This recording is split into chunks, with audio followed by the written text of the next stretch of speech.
Hello to the quick update on the MQTT Playground development that I'm building. I added possibility to add additional MQTT broker, and actually you can have more than 2 MQTT brokers.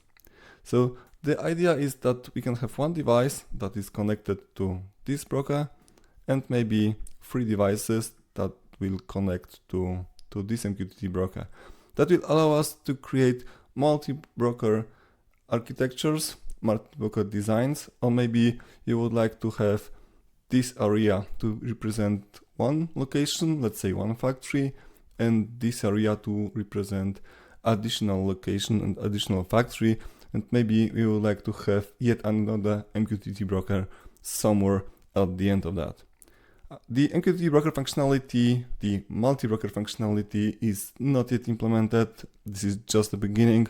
It will require quite a bit of changes on the backend and the overall logic, but I think it will bring very interesting capabilities. So you can have that multi-broker designs.